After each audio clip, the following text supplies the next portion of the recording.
Well,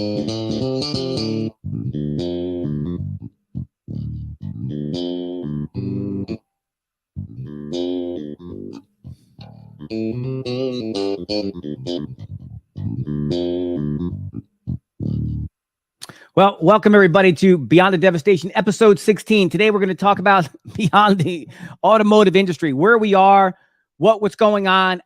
I today decided to bring on a gentleman who I work with and had the honor of working side by side with for a number of years when we were at Cox Automotive. And he's got his finger on the pulse. He's on podcasts. He's doing work with NADA. He certainly had, with a 25-year rich history in the automotive business. He comes to us from Cox Automotive. He has a 25-year career, as I said, in the car business. Believe it or not, I didn't realize this about Brian. Is that he started out working at the 800 number for Nissan, then graduated to being a district sales manager, working between Atlanta and DC. He's a father. He's a husband. He's down in Nashville, Tennessee, and he is a true friend. And I've got to give him credit for this, and I'm going to bring him on because he's the one that gave me this, and I got to make sure I give him credit. So when I was doing my exit in 2019, Brian made a point to say, hey, Perez, you got to make your messages snack size, snackable. You can't talk for an hour and 3 hours. Nobody's going to pay attention. And you know what? We have endeavored to do exactly that. So truly honored to have my friend, Brian Finkelmeyer, today. One of you are the senior director, because I want to make sure I get that right, from Cox Automotive. Brian, welcome to the podcast.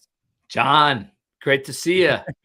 Thanks for having me on. I'm looking forward to talking about the car business. I like talking about my family. I like talking about sports, and I like talking about the auto industry. So as long as we talk about those three things, we'll have a good time. And you know what? From a sports perspective, let me say this. Brian is an avid tennis player. He's come to New York and been in Flushing, Queens for the U.S. Open. He loves tennis, and everything else I don't know, but I know tennis. And but I believe you went to school in Wisconsin. Did you not, Brian? I did, John. Yeah, I was a Badger, and I graduated college and started, as you mentioned, answering 1-800 telephone calls for Nissan. And we used to joke back then we couldn't spell CSI, customer satisfaction. And yes, you're right. I love coming up to New York every fall. In fact, the last, I think, 24 years, I've only missed 3 U.S. Opens. Wow. I had 2 children that were born during the summer, so that kind of kept me from going. And then, of course, during the global pandemic was the only other reason that you're not going to see me up watching tennis on Labor Day weekend in New York. Yeah, no, and that's true. And just to give everybody a background, so Brian supported our team, and our team, we worked for the software side of Cox Automotive V-Auto. And at that time I was working in our new car software, and Brian was there to give us metrics, give us what was going on in the car business with his vast history, and also to give us, what were some of the trends, where were some of the holes, and where were some of the things we should really look at and try to take advantage of. Brian and I worked, here when he came to New York. He'd come in and we kind of parachute into New York. We'd go to see dealers, and it was about him learning the market, but the market understanding that he also knew you weren't going to pull one over on Brian. So, but Brian, one thing that I've been looking at and staying in contact with my fellow teammates and as well as yourself, what in the world is going on in the car business today? So can you please educate us? Because I'll tell you, I've been in just going in, like I told you last week when we set this up, I went to talk to the dealer where I normally get my oil change, and he told me how much they were charging for cars now. And then the biggest thing they told me is that here's a dealer that normally has all this inventory, and they got 20 cars in the lot. What in the world is still going on? And I thought the pandemic would be over when it came to the automotive space, but it looks like it's not. Yeah, John, I don't even know where to start on that question. It is probably the single most remarkable moment and shift that the auto industry has ever seen. I mean, you were making me feel a little old talking about my 25 years, but certainly in my time in the car business, we've never seen anything like this. And I don't think in the history of the industry have we ever come anywhere near what's happened. So I guess a couple of things. I'll just start at the beginning. Yeah. If you went back to the fall of 2019, just to level set with everyone, there were about 4 million cars scattered across franchise dealers, across the United States. So just not even talk about their used car inventory, just their new car inventory, about 4 million cars. And then we had the COVID hit in March and in April and May, and even part of, I think, June. Many of the big manufacturers, due to the concern about the pandemic, just simply shut off production. So every month, the industry is producing close to 1 million units a month. So just right there, we lost 2 million cars that should have been produced that just were not ever built because of the pandemic. And then as things started coming on and you had all the stimulus money and consumers were not spending money on vacations, they weren't going out to dinner as much, they weren't taking their kids to the movies. I think all of us during those kind of dark days of the pandemic were looking for a little bit of happiness. And sometimes, it's like, hey, maybe we should go get a new car. And so in the second half of 2020, what ended up happening was demand just came roaring back as many Americans were buying cars, some of which was for emotional benefits, I would say. Absolutely. And some of them were really, quite frankly, based on health concerns, right? Because in big metro cities like New York, where public transit is such an important mechanism for people getting around town, there's a lot of people that were saying, I don't really want to get on the bus with another 60 people. Absolutely. And so now all of a sudden there's this huge demand for cars. And then one of the other big things that was booming in 2019 was ride sharing, Uber and Lyft, and everything was about taking public transit that way. Well, once again, people are like, I don't want to get in the car with some stranger. I'm going to go buy my own car. So it was like this perfect blend of supply started to shrink because of the lack of production, and then demand just skyrocketed. And so you had those elements in place. And then the next chapter of the story, where things get even more crazy, is there are 4 primary microchip producers around the globe. Thailand, Taiwan, actually there's one in Texas, and I believe China is the 4th one. And you couldn't make it up. If it was in a movie, nobody would believe it. There were like massive fires broke out at 2 of those plants that caused like catastrophic damage in Thailand for sure. And then there was a situation where you had COVID outbreaks at these microchip plants. So they, from time to time, once they kind of get things going back again, they're like, oh, we got 3,000 people have COVID. We have to shut this microchip plant down again. And then in the case of the biggest domestic producer of microchips down near Austin, Texas, you might remember last winter, like they had all these pipes were freezing, and there was like, what was it? 2 weeks of below freezing temperatures, and it was a frozen tundra. It was like Wisconsin, Brian. It was like going to Green Bay. Yes, exactly. So they had problems. And so you just add all of these things together, and it's created this perfect storm, which has resulted in a complete inversion of supply and demand. And so the last thing I'll say is as I mentioned, before the pandemic, there were 4 million cars on the ground. The industry would sell about 1 million cars a month, give or take. Now we're in a situation where I would say we're still selling 1 million cars a month, but we have 4 consumers shopping for every 1 car that's on the ground. So it used to be 4 cars to every 1 shopper. Now we got 4 shoppers to every 1 car. And that leads to the next point that you made, which is dealers are able to capitalize on the situation, and their margins have never been better. Yeah, and these margins remind me, Brian, I mean, I started in the car business, and I'll be 58 next week. So I started in the car business 83, and it was the wild, wild west then, right? I mean, it was completely, we were, whatever was on the sticker, you can bump it, everybody got pinstripe, everybody got this. I mean, grosses were through the roof. Now what we're seeing is, and before I make that point, Brian, let me do this, because not only what you said about the production, but what I also was hearing, I have a friend of mine who works at Hertz, several friends of mine that worked at Hertz. They're also saying now that it impacted the rental business. You mentioned ride share, but what I'm also hearing now is that they were saying that it was 25 to 30% increase in pricing when it came to rent a car.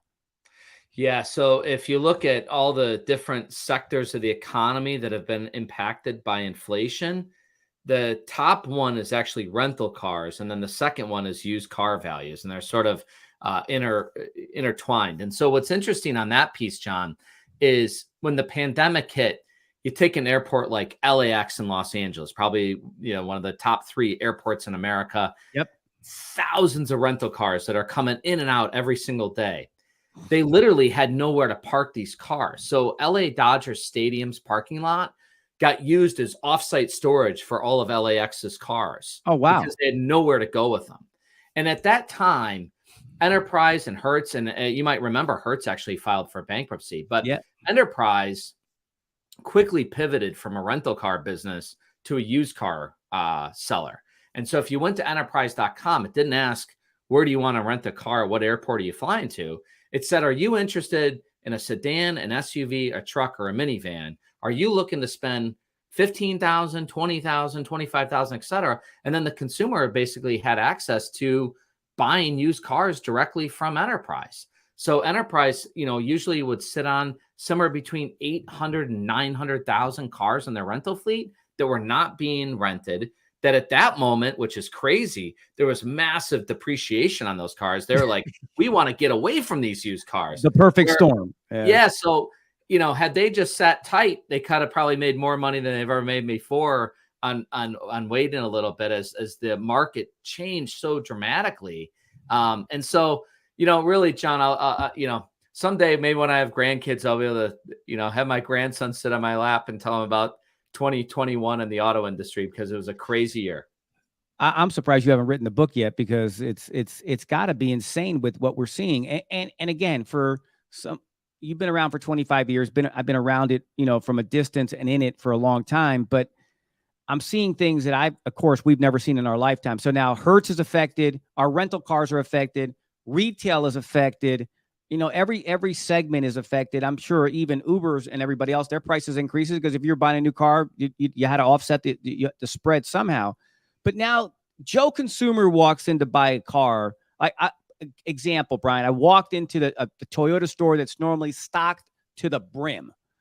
I asked my friend who's been selling cars there since '96, and I go up to him and said, "Okay, hey man, so how many Camrys do you have in stock?" 10. Yeah. How many Corollas you got in stock? 5. I'm like, you got to be kidding me. I thought Toyota said that they were going to go back to normal somewhere at the beginning of the year. What happened to that plan? Yeah. So a couple of things have happened there, John. One of which is, to your point, over the course of the last 12 to 15 months, I've read the same things that like, hey, next quarter, we think things are going to get better. Or, hey, next summer, we think things are going to get better.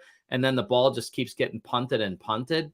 And so I think for your listeners, I would say that the remainder of 2022, we're probably going to see more of the same. And the thing that we have to keep in mind is that, as I mentioned before, the industry used to have 4 million cars on the ground. Today, we don't even have 1 million on the ground. It's probably closer to 500,000. So each month, if the industry can only build 1 million, but we're selling 1 million, we're never actually able to build inventory. Right. So the only way that we can build inventory is we can start building 1.4 million a month, but sell 1.3 million a month. But, that is the situation that you're talking about. There's still a ton of demand in the marketplace. So right now they believe that like we could be selling more new cars if we had them. Right. Last month, in the month of January, retail was off about 9% from a year ago. But inventories are off 70% from a year ago. So think about that. Sales are only off 9%. Inventories are off 70%. So I know that there's always, and I always want to be an optimist, but I would say I'm also a realist. And the realist part of me says it is going to take us a significant amount of time to get to a point where each month the industry is able to produce more cars that are being purchased so that we can begin to build inventory, which would have the effect of relieving some of the high prices that consumers are having to pay on both new and used vehicles right now. So the other thing you and I used to talk about with the team a lot was when dealers had so much inventory, they were paying so much interest on their cars, right? We were calculating that to the penny. Your floor plan is so much, and we're not going to go into what floor plan means, guys. But all those expenses that the dealer had, and and that's what we use to certainly educate them, saying, hey, you got 5 yellow cars that you're never going to sell. Now they're selling those yellow cars because they got nothing else to sell. Yeah. But what the thing it's been concerning, Brian. I drove by some of the dealers that I used to service, right? Some of them are a ghost town. I drove by one here in the Hudson Valley. It used to be a Chevy store. Literally, there's one car in the showroom. There's hardly anything on the grounds. What are you hearing? What's happening to the dealer? And then we're going to go into the consumer. I mean, are we losing dealers because of this? No, actually, John, times have never been better for American car dealers. It's an all-time bonanza of both high margins on both new and used vehicles. Actually, the margins on new are better than used. It always used to be the opposite. Yeah, absolutely. Because new cars were always a commodity. I remember one time I was looking in Washington, D.C., there were 400 silver LE Camrys for sale just in Washington, D.C. So the consumer had a lot of pricing power, right? Because it's like, well, if I can shop this dealer against that dealer against this dealer because they're all silver Camry LEs, right? But in the current environment, that has completely gone away. And to your point, John, many dealers around the country are sitting on single digits in inventory. And in fact, this morning, the Wall Street Journal published an article that said that Toyota has announced that 50% of their incoming pipeline of vehicles often that have not even been produced yet, or that are on a carrier truck or on a rail car headed towards a dealer, 50% of the incoming units have already been sold. I mean, this is another mind boggler. We've never seen anything like that. We used to sell from in-stock inventory. Right. Now we're having to sell from incoming pipeline. And so, just everything, John, it's funny is you were kind of recollecting about the good old days back in 2018, 2019. Oh, yeah. All the playbooks that we had back then, you can pretty much throw them in the garbage. It doesn't matter anymore. Everything's changed so dramatically for both the dealers and the consumer. So the dealers doing well. That's good news. And what you reminded me of was selling from incoming inventory. It was like I thought Subaru was the only one that did that. Now everybody's doing it, right? I mean, Subaru used to sell them off the truck, right? Now it's almost everybody's affected by that. So the good news is that the dealer's still making money, and he's making probably more money. And I think what I heard my friend say what he was telling his customers, he was like, it was the first time in a long time that the shoe was on the other foot. Now they were driving behavior as far as what pricing was, not Kelley Blue Book, not Edmunds, not everybody saying, hey, this is what you can buy this car for, because that's even out the window. Now he's saying for the first time, they were making money on new cars and they were happy and they don't want it to go back. Yeah. John, I was this past week in Michigan, which sort of, the mecca of the auto industry with Absolutely, the domestic Ford and General Motors and now Stellantis. And I actually had dinner with a couple of dealers that were telling me about a new product in the marketplace, really a marketplace for dealers called Car Offer, that allows dealers to place bids on other vehicles dealers. So for example, John, if you went in and did an appraisal on a car and our software told you that car was worth about $15,000 based on the market condition, you literally get a simultaneous offer from, could be anywhere in the country, any dealer in the country that might say, I'll pay $18,000 for that car right now. And in fact, I'll pay 18 and I'll cover the cost of the shipping. Please ship that car from Michigan to California. This blew my mind. I literally just learned of this week. This dealer I talked to has done 150 of these transactions in the last 2 months. And he told me often is the case, he's making $3,000 ahead of the expected retail. So he could say, hey, I think I can retail this car for 18 grand. He's got dealers in California that'll pay him 21 grand. So it's just a crazy situation. Yeah, so let's pivot to talk about the consumer. We know that it sounds like the rich are getting richer still. And look, even the dealers I've talked to since I've left the business are fat, dumb, and happy right now. Nobody's complaining. I mean, the salespeople are, for whatever cars they've got, they're making money, and the sales managers, they're making money, and it's really easy to sell a car because I've got it, nobody else has got it, and you're going to pay for it. That's kind of seems to be the pattern. But what does this do, Brian? And this is where I really wanted to talk to Brian about, because what my concern is that if people are paying up for cars today, right?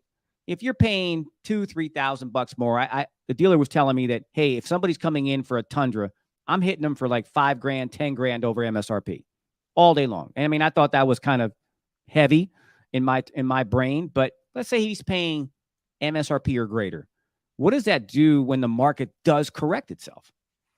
Yeah. So John, you remember back in the day, one of my favorite, sort of idols of all time is Warren Buffett, the great American investor, whose claim to fame is value investing, right? He wants to try to acquire attractive assets that he thinks are underpriced. And there's a lot of parallels to the auto industry as there is to the stock market right now. One thought that's going through my mind is probably about a month ago, Tesla cracked, I think, $1,200 a share, if my memory serves me. Yeah. And I guess when that was at an all-time high, do I really want to be the guy that's buying Tesla stock at $1,200 a share? Probably not. And so I think similarly on the car side of the business, I would be reluctant to want to go out and be the guy that paid $10,000 over sticker to get the new Bronco, because that's what I hear they're going for. Absolutely.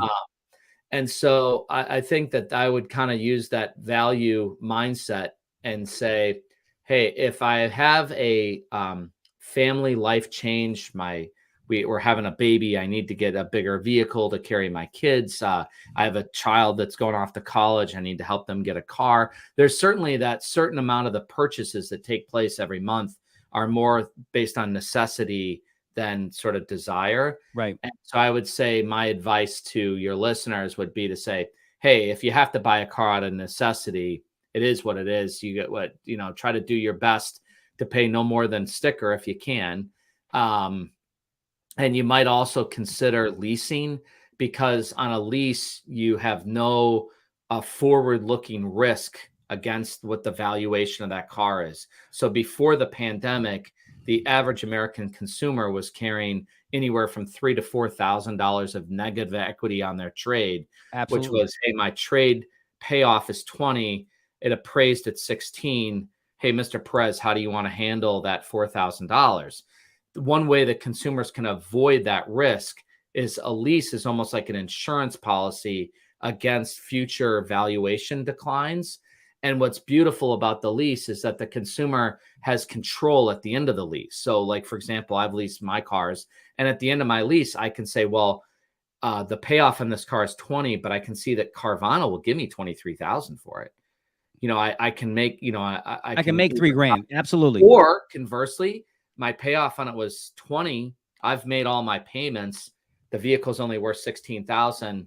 I'm walking away. Right. And so I would say that if I had to be in the market for a new car right now, I would take a hard look at leasing as a way to protect myself against that future valuation decline that you touched on. I think that would be probably prudent way to think about it. Yeah. I don't know what our old boss is. I mean, my old boss, Dale is saying these days with the market, but it's got to, you would think that it would correct itself somewhere, somehow. And, the money that people are making off used cars, and I've heard the stories. I called my old boss, and, he was sharing some things of how the money that people were making on used cars. I saw it firsthand, and on a couple deals that I helped my family with, that dealers were paying up for Honda Civics. I mean, they were paying up for everything.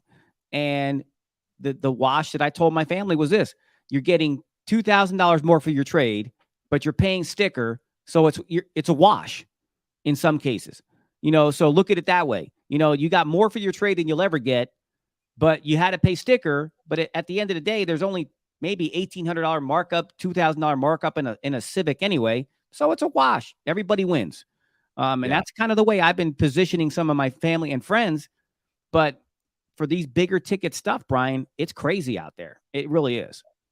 I think the last thing, John, that I would add to the story Yeah. is that the car manufacturers, one of the other ways in which they've seen their profit situation improve, although they wish that they could build way more cars, Right. their margin per car has improved pretty dramatically because they no longer have to incentivize like they used to. So just as a reference point, before the pandemic, manufacturers would spend anywhere from about 10 to 11% of the transaction price on incentives. So let's just make it simple and say it was a $40,000 car. The typical incentive would be somewhere between $4,000 and maybe $4,400. In today's market, that has dropped to about 3%.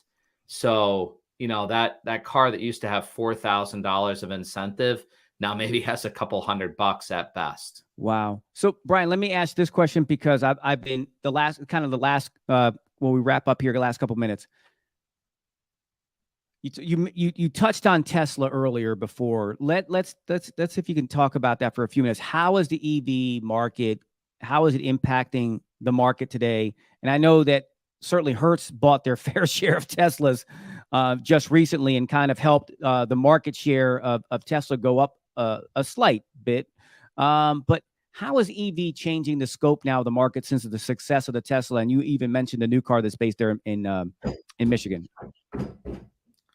John, a couple of thoughts. One of which is there's a whole lot to unpack there on the electric car piece, but I'd say a couple things. One of which is that the electric car companies have completely changed the game in terms of how consumers buy cars. So today we buy from John Perez Toyota or Brian Finkelmeyer Nissan, where with Tesla, with Rivian, with Lucid, some of these new entrants, the consumer is able to buy directly from the car company. They don't have a network of franchise dealers. So I think that's one important thing that they're changing the game on. Now, one thing that I find to be fascinating is that a lot of the states, Michigan being one of them because of the car business, Michigan does not allow for direct-to-consumer sales. They have state statutes on the books to protect their franchise dealer network against sort of a player like Tesla saying, I want to open up a Tesla dealership. So if you're a Michigan resident, you cannot buy a Tesla in the state of Michigan. You would have to go to Ohio to get your Tesla and then bring it back to Michigan. Wow. And John, even crazier is the state of Texas. Elon Musk has relocated the headquarters and the big manufacturing, he calls it his gigafactory or his gigaplant in Austin. And so you can work at Tesla in Austin. You can build a car that they build Teslas in Austin, but you cannot take delivery on a car in Austin. If you're a Texas resident, you have to drive to Oklahoma to get your Tesla and then bring it back to Texas because of these state rules. So what I would tell you that is just a mind boggler is to think that last year, Tesla finished the year with about 3.1, 3.2% market share. But they do not have access to 100 million American consumers. Think about that. Wow. So Tesla last year outsold Mercedes, they outsold Lexus, they outsold BMW, and they had not maybe one arm, but maybe almost practically both arms behind their back, and that those car companies have access to all of those consumers. Tesla cannot sell cars to 100 million residents of the United States. Directly in their homes. They have to go acquire it across state lines. So I think that's kind of interesting. The last thing that I'll say, John, on the EV piece is I think absolutely it is coming. And I don't want to be like, the guy with the VHS video player that's saying, I don't believe that Netflix is going to ever change the world. Like, I don't want to be so that you don't guy. want to be Blockbuster right now is what you're trying to tell me. But okay. I do feel I'm going to be a little Blockbuster-ish with this comment. Okay. Which is, you look at these EV players out there right now. Rivian, it's starting at 77,500 or give or take. Lucid is another electric car company. It's 80 grand. Many of the Teslas are in that range. And in fact, I just learned yesterday that vehicles that are priced $60,000 and higher only represents 15% of total sales. And then if you got to like 70,000 and higher, it drops to about 5%. Wow. Okay. So these car companies are going after about 5% of the US market, which tends to be really, really affluent people. So, do I think that 3 to 5% of the public's going to drive an electric car here in the next few years? Yeah, probably. Do I think it's going to get to 10% anytime soon?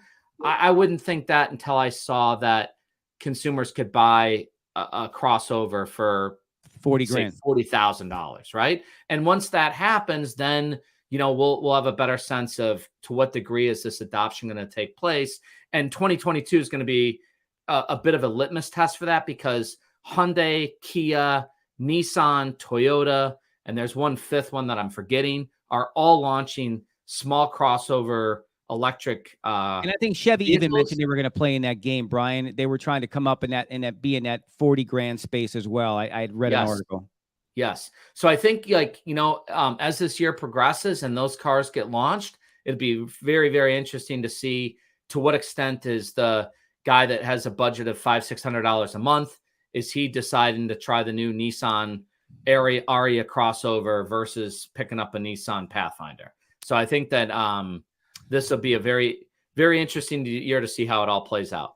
Yeah. Well, listen, time is certainly is capturing us here, but listen, Brian and I tell you, even though I left the company in July, Brian and I still text each other and still stay in touch.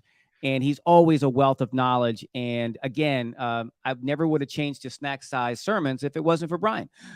So I really appreciate it. So again, my friend, I can't thank you enough for this education. I am hoping that when you do come to New York, that I could at least meet you somewhere and we can catch up. I know you're going to be, tennis hungry, but hopefully you'll be food hungry too. And we can catch up and do some stuff. Hey. But Brian, John, you never have to twist my arm to come get a piece of New York pizza. You just name the time and place, and I'll be there. Yeah, that's great. Well, listen, thank you again for jumping on. Thank you for explaining what's going on. So, listen, if you wanted to take the tips from Brian today, this is what my takeaways are. Look, in this volatile market that we're at, leasing is probably your best bet to protect yourself and protect your investment and your wallet, that is, and protect yourself there. Really, if you don't need it, don't buy it. And if you do, be wise. And I think look at around the marketplace. But I think that was a great tip. I think leasing is great. Look, if at the end of 3 years you're up, you can sell it. If you're down, walk away, turn in the keys, and start all over again. Yeah. Great. I think that's a great lesson right there. And if you're buying a used car, all I can tell you is you are paying a premium. that much I know. And I've seen it in the marketplace. Brian, thank you so much. I'm going to give a couple of things here, and I'm going to put you back in the green room here for a second. Hold on. Hey, John, great to see you, buddy. Thanks for having me on. Thanks. Well, listen, this was certainly our episode 16, talking beyond the car sale. Brian has been a great resource for me. I hope you take something from this because it was awesome. And we're just going to play you out and talk to you next week.